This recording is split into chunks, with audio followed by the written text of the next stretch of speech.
Alessia. It's so nice to meet you in person. You Finally too. have the opportunity to sit with you and chat. Guys, this is Alessia Aron from Beyond the Plate Food Tours. Thank you for taking the time to meet with me and to chat with all of our viewers. Thanks for coming to Jersey City. We love Jersey City here. It is, guys, it's so trendy here. There's so many cute coffee shops and cafes and restaurants, which we're gonna be talking about. So can you actually tell us a little bit about your company, Beyond the Plate Food Tours, and the idea behind it and how you were able to dream up? Yeah. So even though the word food tours is in the name, some people are like, well, how does this work? Is it self-guided? What's it all about? So basically, it's a 3-hour walking guided tour, and our signature experience usually involves 4 restaurants in those 3 hours, and it's all led by a local tour guide. So we're eating at each of the places. We have drink pairings as well, and the focus is really on the chefs, the owners, the people who work so hard to put a plate out, for us to enjoy, and sprinkled with arts, culture, history. So each city has its own kind of feel and vibe. Jersey City is definitely more urban, vibrant city. So Jersey City is our home base. So we do weekly tours in Jersey City and then monthly tours in Somerville and Red Bank. But we really specialize in private and corporate events. So that's it in a nutshell, and it's just a lot of fun, and your only job is to show up and have a good time. That's awesome. It sounds like such a great, different idea for a bachelorette party, because I mean, if a lot of you guys are like me, you're sick of we're gonna go to this spot, we're gonna go into the city, we're gonna get a limo, and then we're gonna go get have to worry about reservations drunk, and right. It's going to be comfortable. Is the service going to be bad? It's like you don't have to worry about any of that stuff. Like we take care of everything. All the menus are curated in advance. You don't have to worry about which place to pick. It's basically one hit on your website or one phone call and your website. And if you guys go to our website, it explains everything right there. There's dates. New website. There's yay! Congratulations! Thank you. Beautiful. Thank you. This wasn't always what you were doing. You weren't always an entrepreneur. You weren't always the owner of a food tour company. What were you doing before that ultimately led you down this path? Yeah, if you had told me, 10 years ago that I would end up owning a food tour company, I would have looked at you funny.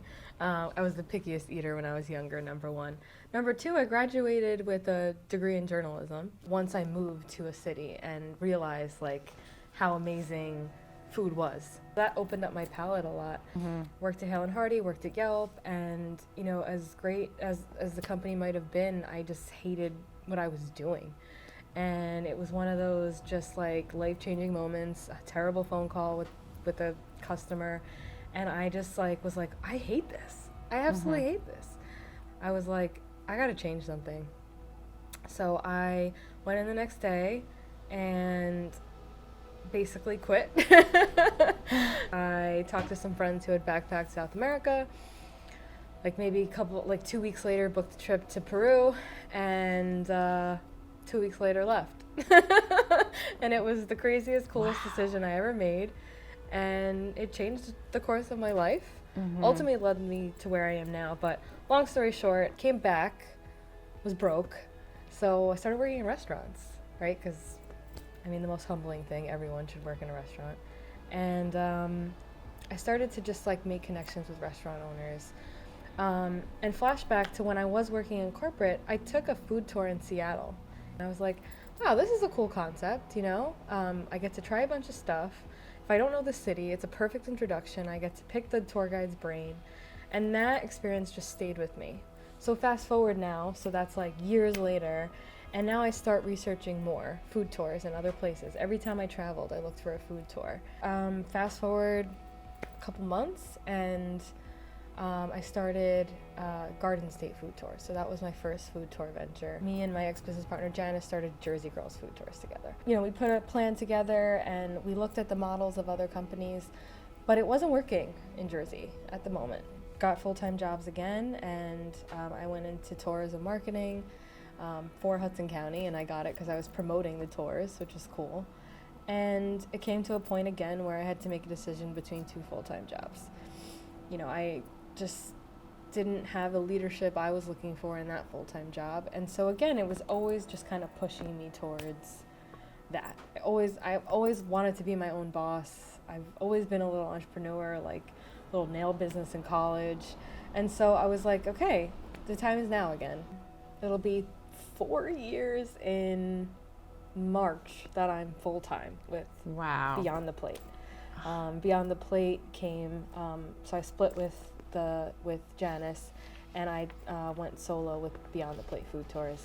A little more elevated name, kind of grown up, I guess, and a name that can go beyond state boundaries, going into New York soon. If you saw Alessia 10 years ago, like what advice would you give her?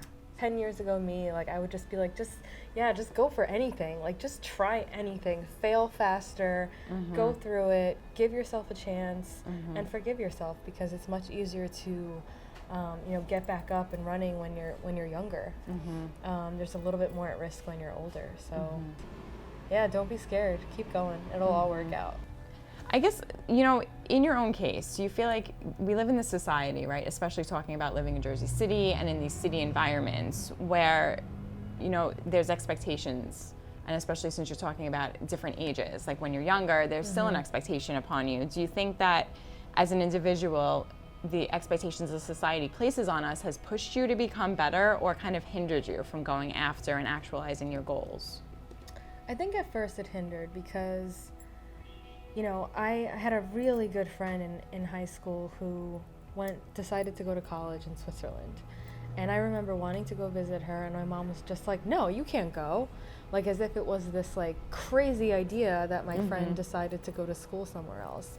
Whereas in a lot of other cultures and in other countries, it's the norm you finish high school, you go travel for a bit.